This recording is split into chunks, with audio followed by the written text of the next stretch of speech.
உன்னை நான் அறிவேன் என்னை இன்றி யார் அறிவார் உன் கண்ணில் நீர் வழிந்தால் உன்னை அன்றி யார் துடைப்பார். Don't worry, I think thank you so much for the great support. நிறைய பேர் இன்றைக்கு நம்ம கிட்டத்தட்ட வந்து 200% வந்து 200 டைம்ஸ் வந்து பெட்டராக நம்மளோட வியூஸ் அப்படிங்கிறது அதிகமாக இருக்குது. நிறைய ஆட்கள் வந்து நம்மளோட சப்ஸ்கிரைபராக வந்திருக்காங்க. It's all about the growing இல்லையா? நல்லா க்ரோ ஆகிட்டு இருக்குது நம்மளுடைய சேனல். Thank you so much. இந்த சேனல் அப்படிங்கிறது முழுக்க ஓகே ஒரு அப்யூசிவ் ரிலேஷன்ஷிப்லேருந்து பாதிக்கப்பட்ட விக்டிம்களுக்காக. அது எந்த மாதிரி ரிலேஷன்ஷிப் ஆனாலும் இருக்கலாம். அது ஒரு கொலீக்காக இருக்கலாம், உங்களோட ஃப்ரெண்ட்ஸாக இருக்கலாம், எந்த மாதிரியான ஒரு ஆட்களாக இருக்கலாம். அந்த அப்யூசிவ் ரிலேஷன்ஷிப்லேருந்து பாதிக்கப்பட்ட ஆட்களுக்காக, ப்ளஸ் அதுலேருந்து நம்ம எப்படி வெளில வரணும், செல்ஃபாக நம்மளை எப்படி ஹீல் பண்ணிக்கணும் அப்படிங்கிற விஷயங்களை கொண்டது தான்ப்பா இந்த சைக்காலஜி ஓரியன்ட் இந்த ஹியூமன் எக்ஸ்பர்ட் தமிழ்ங்கிறது. I am your Rajkumar Pandian, psychologist. ஓகேவா, வாங்க நம்ம நிகழ்ச்சிக்குள்ளே போய் விடலாமா?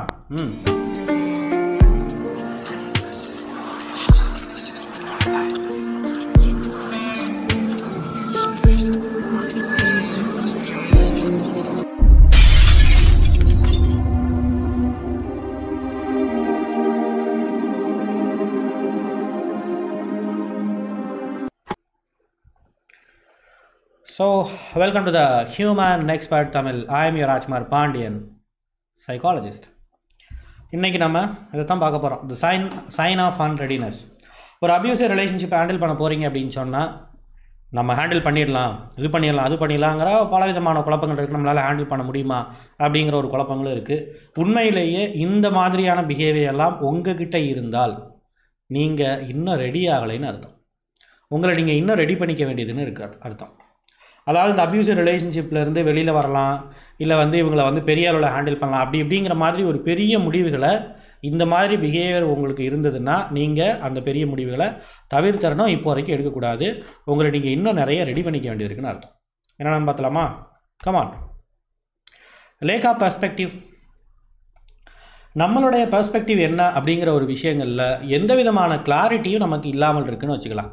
நம்ம பல நேரங்களில் என்ன சொல்ல வரோம் அப்படின்னு பல நேரங்களில் வந்து நம்ம சுற்றி வளைச்சி என்ன சொல்ல வரோங்கிறது நமக்கே வந்து புரிய மாட்டேங்குது. அந்த மாதிரி மற்றவங்கள்ட்ட சொல்லும் போது நமக்கே தோணுது அப்படி நம்ம என்ன தான் சொல்ல வரோம், நமக்கு என்ன தான் தேவை அப்படிங்கிற ஒரு விஷயங்களில் நமக்கு சரியான தெளிவு அப்படிங்கிறது இல்லைன்னா கண்டிப்பாக நீங்கள் இன்னும் ரெடி ஆகலைன்னு அர்த்தம். ஏன்னா கேட்டிக் எமோஷன்ஸ், பலவிதமான எமோஷனல் ஒரு மூட் ஸ்விங்குக்குள்ளே வந்து நீங்கள் மாட்டிக்கிட்டு இருக்கீங்க. பலவிதமான எமோஷன்ஸ் உங்களுக்குள்ளே வந்து ஓடிக்கிட்டு இருக்கு. பல நேரங்களில் நீங்கள் என்ன திங்க் பண்ணுறீங்கன்னு உங்களுக்கே தெரியல. அந்த மாதிரி ரொம்ப ப்ரீ ஆக்குபைடாக இருக்குது. உங்களுக்கு நிறைய ஞாபக மறதிகள் வருது. ரொம்ப அப்படியே ஒரு பெரிய ஒரு அலையில் வந்து ஒரு துடுப்பே இல்லாமல் மாட்டிக்கிட்ட ஒரு படகு மாதிரி வந்து அப்படியே தத்தளிச்சுக்கிட்டு இருக்கீங்க உங்களுடைய எமோஷன்ஸில். ஈவன் நீங்கள் வந்து ஏன் நாசஸ்கிட்ட வரைக்கும் ஏன் போகணும், மற்ற ரிலேஷன்ஷிப்பில் கூட ஒரு கேஷுவல் ரிலேஷன்ஷிப்பில் மற்றவங்ககிட்ட கூட நம்மளால் வந்து நார்மலாகவே பேச முடியலங்கிற அளவுக்கு கேட்டிக்கான எமோஷன்ஸ் அப்படிங்கிறது நிறைய இருக்குதுன்னு சொன்னால் கண்டிப்பாக you are not ready. Disorganised efforts. உங்களோட எஃபோர்ட் எல்லாமே ஒரு சிங்கிள் கோலை நோக்கி இல்லாமல் இருக்குது. சம்மந்தம் இல்லாமல் ஒரு விஷயங்களுக்கு நீங்கள் வந்து எஃபோர்ட் எடுக்கிறீங்க. ஒரு விஷயத்துக்கு எஃபோர்ட் எடுக்கிறீங்க, பட் அதுக்கு என்னென்னலாம் தேவையோ அந்த விஷயங்களை நீங்கள் செய்ய மாட்டேங்கிறீங்க. அதுக்கு தேவையான ரிசோர்ஸை வந்து நீங்கள் தேட மாட்டேங்கிறீங்க. அதை வந்து அப்படியே வந்து ஒரு டிஸ்ஆர்கனைஸ்டாக அந்த எஃபோர்ட் அப்படிங்கிறது எல்லாமே இருக்குது. ப்ராபப்ளி பல நேரங்களில் அந்த டிஸ்ஆர்கனைஸ்டு எஃபோர்ட்டுங்கிறது உங்களுக்கு ஆல்ரெடி ரிசல்ட்டை தரலை, இருந்தாலும் அதே எஃபோர்ட்டை நீங்கள் திருப்பி எடுக்கிறீங்க அப்படின்னா you are not ready. No. Showing mercy. ஒரு அப்யூசர், இதெல்லாம் ரிலேஷன்ஷிப்பை தாண்டி வந்தாச்சு. இப்போ நம்ம ஒரு அட்டாச்மெண்ட்டுங்கிற அளவுக்கு வந்துட்டோம். அதாவது ஒரு அப்யூசருக்கும் ஒரு விக்டிம் நம்ம இருக்கிறோம், 2 பேர்த்துக்கு நடுவில் ஒரு பெரிய சண்டை நடந்துகிட்டு இருக்கு. இந்த நேரத்தில் இந்த மகாபாரதத்தில் அர்ஜுனன் மாதிரி வந்து நான் ஏன் போர் செய்ய வேண்டும், ஆப்போசிட்டில் இருக்க கௌரவர்கள்லாம் என்னுடைய அண்ணன் தம்பி இல்லையா, இதெல்லாம் தவறு இல்லையா, அப்படி இப்படின்னு சொல்லிட்டு இதில் வந்து போர்க்களத்தில் உட்காந்துட்டு கீதை வாசிக்கிட்டு இருக்க முடியாதுல்ல. இல்லை, அப்படி வந்து நாம் ஒரு போர்க்களத்தில் நின்றுக்கிட்டு இருக்க வேண்டிய ஒரு கட்டாயத்தில் இப்போ நம்ம இருக்கோம். வேறு வழி இல்லை, அப்படி ஆயிடுச்சு. டாக்ஸிக் ரிலேஷன்ஷிப்பாக ஆயாச்சு. இந்த நேரத்தில் பல நேரங்களில் வந்து இந்த சைக்காலஜி கவுன்சிலிங் ஓரியன்ட் மூலமாகவும் சரி, வீடியோஸ் மூலமாகவும் சரி, பல ரெஃபரன்ஸ் எல்லாத்தையும் நம்ம ரெஃபர் பண்ணி ஈவன் அவங்களுடைய ஒரு அப்யூசருடைய ஒரு பிஹேவியர் என்னென்ன அப்படிங்கிறதையும் அப்சர்வ் பண்ணி நமக்கு ஒரு விஷயம் தெளிவாக தெரிஞ்சிருக்கு. அன்கான்ஷியஸாக ஏதோ தெரியாமல் ஒன்றும் அப்யூசர் நம்மளை அப்யூஸ் பண்ணலை. ஓகே, அவங்க தெரிஞ்சே தான் அந்த விஷயங்களை பண்ணுறாங்க அப்படிங்கிறது நமக்கு தெளிவாக தெரிஞ்சிருக்கு. அப்படி தெரிஞ்சதுக்கு அப்புறமும் நம்ம மனசுக்குள்ளே வந்து என்ன ஒரு வெள்ளை பூக்கள் பூக்குது, ஒரு சமாதான பூக்களுக்கு தோடு விடுவோம், அவங்களுக்கும் வந்து அவங்களையும் மனிதர்களாக பாரு, அப்படி இப்படிங்கிற மாதிரி இந்த ஸ்பிரிச்சுவல் சம்மந்தப்பட்ட விஷயங்கள், ஏன்னா எல்லாத்தையும் அப்படியே ஏற்றுக்கொள் அப்படிங்கிற மாதிரியான கதைகள், அவர்கள் மீது வந்து உன்னோட எதிரிக்கும் இரக்கம் காட்டுங்கிற மாதிரியான ஃபிலாசபிஸ், அப்படிங்கிற மாதிரியான விஷயங்கள்லாம் உங்களோட மனசுக்குள்ளே தோணுதுன்னு சொன்னால் இன்னும் நீங்கள் ரெடி ஆகலை. இன்னும் நீங்கள் வந்து ஒரு கோ டிபெண்ட்டாக அவங்கள டிபெண்ட் பண்ணி எமோஷனல் டிபெண்ட் பண்ணி இருக்கக்கூடிய ஒரு ஆளாக தான் இன்னும் இருக்கிறீங்கப்பா. ஷார்ட் டேர்ம் ஃபிக்ஸ், ஒரு லாங் டைமாக என்ன பண்ணணும் அப்படிங்கிறதே நமக்கு தெரியல. இப்போதைக்கு பிரச்சனை சரியானால் போதும்ன்ட்டு ஏதோ ஒரு விஷயங்களை செய்கிறோம். அது ஆப்போசிட்டில் இருக்க அபியூஸருக்கு வலிக்காத மாதிரி ஏதாவது ஒன்று செய்யலாமா, அந்த மாதிரி அப்படியே பேலன்ஸ் பண்ணி போகிற மாதிரியான ஏதாவது ஒரு விஷயங்கள் இருக்குது, அதை பார்க்கலாமா அப்படிங்கிற மாதிரி அப்படி ஒரு ஷார்ட் டேர்ம் மட்டும் அந்த பிரச்சனைகளை வந்து நம்ம தள்ளி போடுறோம். ஷார்ட் டேர்மாக அதை ஃபிக்ஸ் பண்ணுறதுக்கு ஒரு இமீடியட் கிராட்டிஃபிகேஷன், இப்போதைக்கு சண்டை வராமல் இருந்தால் இன்னைக்கு நைட்டு அப்படியே சண்டை வராமல் இது அமைதியானால் போதும் அப்படிங்கிற மாதிரியான ஒரு இன்டென்ஷன் மட்டும் இருக்குது. ஒரு லாங் டைமாக இதுக்கு நம்ம என்ன பண்ண போகிறோங்கிற எந்த ஐடியாவும் நமக்கு இல்லை. நம்ம செய்கிற எந்த பிஹேவியருமே லாங் டைம் பெனிஃபிட்டை கொடுக்குற மாதிரியே இல்லைன்னு சொன்னால் you are not ready. Impostor syndrome. Impostor சிண்ட்ரோம்னா என்ன? எஸ், நாம் செய்யக்கூடிய விஷயங்கள், நமக்கு வரக்கூடிய ரிசல்ட்டு என்ன, அதெல்லாம் நம்மளுடைய உழைப்பினால் வந்திருக்கும். நமக்கு ரிசல்ட் இன்றைக்கி ஃபினான்ஷியலி நம்ம கொஞ்சம் வெல் டு டூவாக இருக்கோன்னே வச்சுக்கலாமே, அதெல்லாம் நம்மளுடைய உழைப்பால் வந்தது தானே. பட் அப்படி உழைப்பால் வந்தாலும் கூட நாம் வந்து இன்றைக்கி ஓரளவுக்கு நல்லா ஃபிட்டாக இருக்கோம், வைக்கிறோம், நம்ம நல்லா ஓரளவுக்கு, அதாவது இந்த அபியூஸ் ரிலேஷன்ஷிப்பை தவிர மற்றபடி விஷயங்கள்லாம் கொஞ்சம் நல்லா இருக்குது அப்படின்னா இதெல்லாம் நம்மளுடைய எஃபோர்ட்னால் வந்தது தானே. ஆனால் அந்த மாதிரி எஃபோர்ட்னால் வந்திருந்தாலும் கூட லாஜிக்கலாக அதை மைண்டு ஏற்றுக்காமல் நம்மளுடைய மைண்டு அகைன் அண்ட் அகைன் என்ன இன்சிஸ்ட் பண்ணுதுன்னா, ஒருவேளை இதெல்லாம் நீ வந்து ஃப்ராடு தனம் பண்ணி தான் நீ எல்லாம் இது பண்ணியிருப்பியோ, நீ எந்த பொசிஷனில் இருக்கியோ அந்த பொசிஷனுக்கு தகுதி இல்லாத ஒரு ஆளாக நீ இருக்கிற, குறுக்கு வழியை நீ பல இடங்களில் பயன்படுத்தியிருப்பியோ, உண்மையிலேயே உனக்கு திறமை இல்லையோ, நீ சும்மா வெளியில் வந்து அப்படியே ஒரு சுப்பீரியாரிட்டி காம்ப்ளெக்ஸ் மாதிரி உனக்கு இருக்கோ, ஒரு வேளை நீ அப்படி வெளியில் நடிச்சுக்கிட்டு இருக்கியோ அப்படின்னு உங்களுக்குள்ள பலவிதமான உங்களுடைய எஃபோர்ட் சம்மந்தப்பட்ட பலவிதமான ஒரு ஹோப்லெஸ் ஃபீலிங், உங்களுக்குள்ள ஒரு பலவிதமான செல்ஃப் டவுட்டுங்கிறது இருக்குன்னா you are not ready. Trust issues with professions. அதிகமாக அவங்க கூட யார் கூட போய் நீங்கள் சண்டை போட ஆரம்பிச்சிட்டிங்கன்னா, ஒரு எக்ஸ்பர்ட்டாக இருக்கிற ஒரு லீகல் எக்ஸ்பர்ட்டாக ஒரு அட்வொகேட் இருக்காரோ, அவங்க தான் கொஞ்சம் ஃபேமஸான ஒரு அட்வொகேட்டு, ஆல்ரெடி ஒரு 5-6 அட்வொகேட்டை பார்த்துருக்கீங்க, இவர் தான் வந்து ஒரு சரியான அட்வொகேட்டு, எல்லாத்துக்கும் அவர் மூலமாக ஓரளவுக்கு பலன் கிடச்சிட்டு இருக்கு. ஆனால் அவங்கக்கிட்ட போய் என்ன பண்ணுறதுன்னா லா பாயிண்ட் பேசுகிறது. அவங்ககிட்ட போய் நம்ம போய் ஏதாவது ஒரு புக்கை ரெஃபர் பண்ணிவிட்டு நாம் போய் எதையாவது ஒரு விஷயத்தை பார்த்துட்டு இல்லையே இப்படி இல்லையே அப்படி இல்லையே அப்படி இப்படின்னு சொல்லிட்டு அந்த மாதிரி அவங்களுடைய கருத்துக்களோட அந்த கருத்து முதல் அப்படிங்கிற விஷயங்கள் வரைக்கும் வருதுன்னு சொன்னால் அவங்க சொல்கிறத வந்து என்னால் ஏற்றுக்க முடியல. சின்ன சின்ன பாயிண்ட் கூட ரொம்ப ரொம்ப லாஜிக்கலாக தான் சொல்கிறாங்க, ப்ராக்டிக்கலாக எக்ஸாம்பிளோடு சொல்கிறாங்க, இருந்தாலும் என்னால் ஏற்றுக்கொள்ள முடியல. அவங்க கூட எனக்கு ஒரு ட்ரஸ்ட் இஷ்யூ வருதுன்னு சொன்னால், இப்போ சைக்காலஜிஸ்ட் இருக்காங்க, சைக்காலஜி சொல்கிற விஷயங்களை இல்லை அப்படி இருக்காது, அப்படி இருக்கணுங்கிற அவசியம் இல்லை, இப்படி இருக்கலாம்ல, ஒன் சைடு என்னோட ஸ்டோரி தானே கேட்டீங்க, அவங்க ஸ்டைல் ஸ்டோரி நீங்கள் கேட்டுக்கலாம்ல, இல்லை நான் ஒரு வேலை போய் சொல்லலாம், இப்படிங்கிற மாதிரி பலவிதமான கான்ட்ரடிக்ஷன் திங்க் அப்படிங்கிறது ஒரு ப்ரொஃபஷன் சொல்கிற விஷயங்களை உங்களால் நம்பவே முடியல. எவ்வளோ லாஜிக்கலாக சொன்னாலும் அதை நம்பவே முடியல அப்படிங்கிற அளவுக்கு ட்ரஸ்ட் இஷ்யூஸ் வந்ததுன்னு சொன்னால் you not ready. Delaying the timely effort. கரெக்டாக இந்த நேரத்தில் அடித்தா அபியூசர் வந்து விழுவாங்க, கரெக்டாக தெரியும். இந்த நேரத்தில் நம்ம எதாவது பண்ணோம்னா அவங்க ஆட்டோமேட்டிக்காக ஒரு கண்ட்ரோல் வருவாங்க அப்படின்னு அந்த கண்ட்ரோல் எடுக்கிற அந்த நேரங்கள்லாம், அந்த சார்ஜ் எடுக்கிற நேரங்கள்லாம் வந்து எடுக்காமல் அதை டிலே பண்ணி அதை அப்படியே ஆறப்போட்டு அதை அப்படியே டிலே பண்ணி ட்ராக் பண்ணி கொண்டு வந்து கடைசியில் வந்து எங்கே நிப்பாட்டுவோன்னு சொன்னால், எங்கே நாம் விக்டிமாக வந்து எங்கேயுமே வந்து ஒரு ஹோப்லெஸ்ஸாக மாறிடுவோமோ, நமக்குன்னு இருக்கிற ரிசோர்ஸ் எல்லாத்தையும் இழந்துட்டு கடைசியில் அப்படியே நிராயுதபாணியாக அப்படியே எதுவுமே இல்லாத ஒரு ஆளாக வந்து அப்படியே கையை தூக்கிட்டு போமோ, அந்த சுச்சுவேஷன் வரைக்கும் நம்ம வந்து அப்படியே இழுத்துக்கிட்டே வர்றோம்னு சொன்னால், அகைன் அண்ட் அகைன் அதே மாதிரி சுச்சுவேஷனுக்கு தான் நம்ம போகிறோம்னு சொன்னால் you are not ready. Exhaustion. உங்களுக்கு இந்த எஃபோர்ட் இருக்குல்ல, இப்போ இந்த மாதிரி விஷயங்கள்லாம் நீங்கள் எதிர்க்க வேண்டியது, செய்ய வேண்டியது, இதுக்கு இப்போ ப்ராக்டிஸ் பண்ண வேண்டியது, மெத்தடு, அது இது, இந்த மாதிரி விஷயங்களை நீங்கள் செய்ய உங்களுக்குள்ள மிகப்பெரிய ஒரு எரிச்சல் அடைஞ்சிக்கிட்டே இருக்கு, ஒரு ட்ரையாக ஃபீல் பண்ண ஆரம்பிக்கிறீங்க.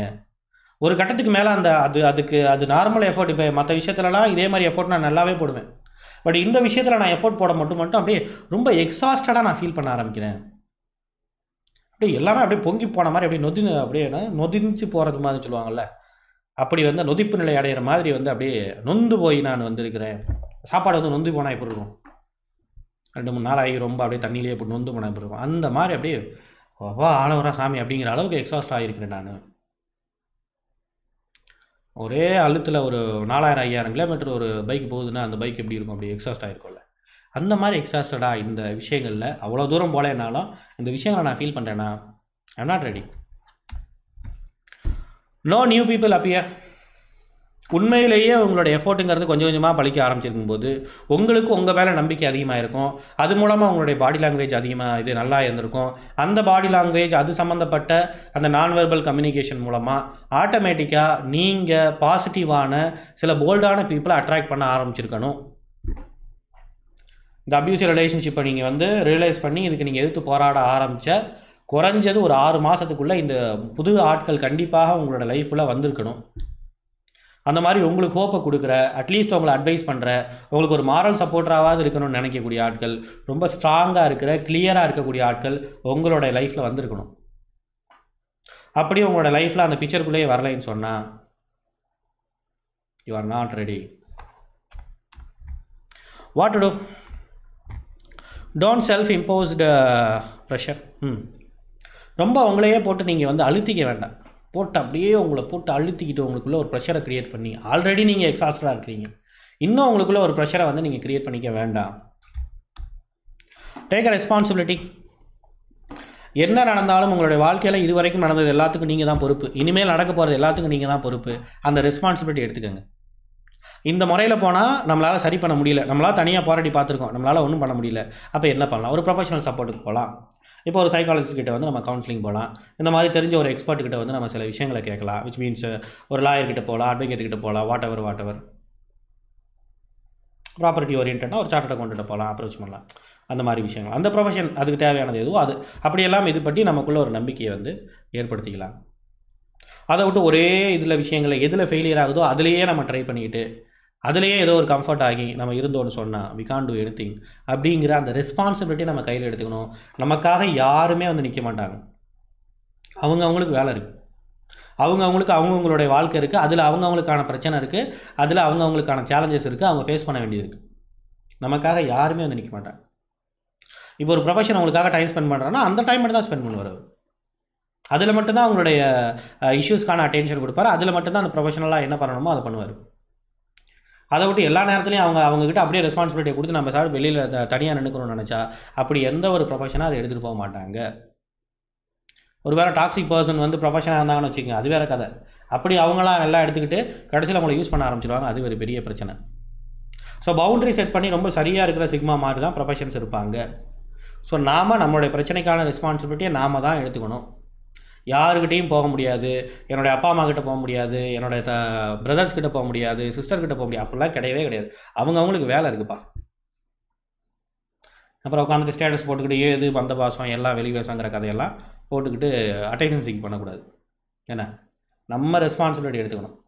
Okay, identify the root cause. இதெல்லாம் ஏன் வருதுங்கிறத யோசிங்க. ரொம்ப பொறுமையாக உட்காந்து யோசிங்க.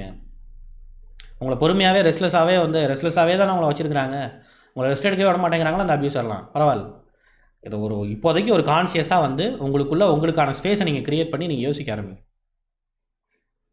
ஏன்னா அப்படியே நம்ம வெட்டிமாகி நம்ம தான் கொஞ்சம் அவங்களுக்கு பயங்கர ஹோப் கொடுத்து வச்சுருக்கோம்ல, அபியூசர் கொஞ்சம் லூஸ் விடுவாங்களா நம்மளை. அப்போ அந்த நேரத்தில் கொஞ்சம் ஸ்பேஸ் கிடைக்கும்ல, அந்த நேரத்தில் வந்து நம்ம வந்து what we need to do, we need to go for the root cause. இந்த பிரச்சனைலாம் எங்கேருந்து வந்தது? இதெல்லாம் எங்கேருந்து ஆரம்பிச்சது தெரியுமா? எங்கேருந்து ஆரம்பிச்சது? கல்யாணத்துலேருந்து ஆரம்பிச்சிருக்கோம். இந்த ரிலேஷன்ஷிப் எப்போ நம்ம கமிட்டட் உள்ளே வந்தோமோ அதுலேருந்து ஆரம்பிச்சிருக்கலாம். இப்போ கம்பெனியில் வந்து இந்த மாதிரி அப்யூசிவ் ரிலேஷன்ஷிப் இருக்குன்னா கம்பெனிக்கு வந்ததுலேருந்து ஆரம்பிச்சிருக்கோம். அப்படியா? அப்படின்னா இல்லை. இந்த பிரச்சனை உங்கள் மனசுக்கிட்ட இருந்து ஆரம்பிச்சிருக்கும். உங்கள் மனசில் ஏதோ ஒரு காம்ப்ளெக்ஸ் இருக்கனால தான் அந்த காம்ப்ளெக்ஸ் பலவிதமான காம்ப்ளெக்ஸை உங்கள் லைஃப்பில் அட்ராக்ட் பண்ணி கூட்டு வந்துக்கிட்டு இருக்கு. அந்த காம்ப்ளெக்ஸை நீங்கள் சரி பண்ணால் தான் அடுத்து அதே மாதிரி இருக்கிற ஒரே மாதிரியான காம்ப்ளெக்ஸை நீங்கள் வந்து கால்ஃபர் பண்ணாமல் இருப்பீங்க. உங்கள் மனசை மாற்று. அங்கேருந்து தான் பிரச்சனை எல்லாமே ஸ்டார்ட் ஆகுது. உங்களை ஒரு செல்ஃப் ஹீலிங்க்கு உங்களை நீங்கள் உட்படுத்திக்கங்க. Break with logical point. Yes, இந்த ரூட் காஸ்லாம் கண்டுபிடிக்க இப்போ நமக்கு மேலோட்டமாக நிறைய காரணங்கள்லாம் தெரியும்ல, அந்த காரணத்தை எல்லாத்தையும் பிரேக் பண்ணுங்கள். லாஜிக்கல் பாயிண்ட்டை வச்சு பிரேக் பண்ணுங்கள். ஒருவேளை இந்த இப்போ ஃபினான்ஷியல் ஹெல்ப் எனக்கு எதுவுமே இல்லை, அதனால தான் நான் இப்படி இருக்கேன். சரி, ஃபினான்ஷியலி நான் வந்து நல்லா இருக்கும்போது நான் என்ன பண்ணிகிட்டு இருந்தேன்? அப்போயும் என்னால் ஏன் வந்து சரியாக பண்ண முடியல? சப்போர்ட்லாம் இதுக்கு முன்னாடி இருந்தது, அப்போலாம் ஏன் என்னால் சரியாக பண்ண முடியல? இது எல்லாத்தையும் யோசிங்க. Group therapy. Come for a group therapy நம்மளுடைய செஷனில் நம்மளுடைய இதில் வந்து நல்லா சக்ஸஸ்ஃபுல்லாக போய்கிட்டு இருக்குது. விச் மீன்ஸ் 5 பேர் இருக்கிற நம்மளை மாதிரி லைக் மைண்டட் பீப்புள் இருக்கக்கூடிய 5 பேர். அவங்க எல்லாம் இந்த மாதிரி பிரச்சனைகளை பற்றி நிறைய வந்து டிஸ்கஸ் பண்ணுவாங்க. டிஸ்கஸ் பண்ணும்போது அதில் நிறைய விதமான சொல்யூஷன், அவங்க கண்டுபிடிச்ச சொல்யூஷன் மாதிரி எல்லா விஷயங்களும் சொல்லுவாங்க. மோர் தென் எவ்ரிதிங் நானும் அதில் இருப்பேன். ஸோ தட் நானும் வந்து அதில் அவங்கள நான் லீட் பண்ணிட்டு போவேன். ப்ராபப்ளி அது வந்து ஒரு நல்லா போகும். அது ஒரு 4 செஷன் அப்படிங்கிறது இருக்கும். வீக்லி ஒன்ஸ் அப்படின்னா ஒரு 1 மந்த்துக்கு உங்களுக்கு வரும். ஸோ அந்த மாதிரி விஷயங்கள் இதான் நம்ம அட்மின் நம்பர், காண்டாக்ட் பண்ணுங்கள். இப்போதைக்கு அவைலபிலிட்டி இல்லை. ஓகே, ஒரு 15th வரைக்கும் வந்து அவைலபிலிட்டி கம்மி. Okay, and for the counselling also. கவுன்சிலிங்னா 2 காரணத்துக்காக மட்டும் தயவுசெய்து கவுன்சிலிங் வாங்க. ஒன்று, அப்யூசரை நான் போல்டாக எதுக்க ட்ரை பண்ணுறேன், இருந்தாலும் என்னோடய எமோஷன் விட மாட்டேங்குது, எமோஷனலி நான் ஸ்ட்ராங் ஆகிறது எப்படி அப்படிங்கிற விஷயத்துக்காக கவுன்சிலிங் வரலாம். ரெண்டாவது, என்ன நான் இந்த ட்ராமாவிலேருந்து ஹீல் பண்ணிக்கிறது எப்படி, இந்த விஷயத்துக்கு மட்டும் கவுன்சிலிங் வாங்க. ஏன்னா ஆல்ரெடி நிறைய பேர் இருக்கிறாங்க. ஸோ தேட் ரொம்ப ரொம்ப இம்பார்ட்டண்ட்டாக இருக்குன்னா மட்டும் வாங்க. அது ஈவன் உங்களுடைய டயத்தையும் உங்களுடைய மணியையும் வந்து நீங்கள் சேவ் பண்ணிக்கங்க. அந்த ஸ்டேஜுக்கு நீங்கள் எப்போ வர்றீங்களோ, இந்த 2 விஷயம்தான் ஒரே முடிவு, வேறு வழியே இல்லை அப்படிங்கிற ஒரு முடிவுக்கு எப்போ நீங்கள் வர்றீங்களோ, அட்ஜஸ்ட்மெண்ட்டெல்லாம் அவங்க கூட வாழ முடியாது, கன்ஃபர்ம் பண்ணி தான் வாழ்ந்தாகணும், இல்லைன்னா இங்கேருந்து ஹீல் பண்ணிட்டு நம்ம போய் ஆகணும் அப்படிங்கிற மாதிரி ஒரு முடிவுக்கு எப்போ நீங்கள் ரொம்ப ஸ்ட்ராங்காக வரீங்களோ அப்போ கவுன்சிலிங் வாங்க. அப்போ தான் இந்த கவுன்சிலிங் உங்களுக்கு ஏதுவாக இருக்கும். Okay, that's a matter. ஓகேவா, பார்ப்போம் நம்ம. Thank you so much from the Human Expert Tamil YouTube channel. I am your Rajkumar Pandian, psychologist. That is what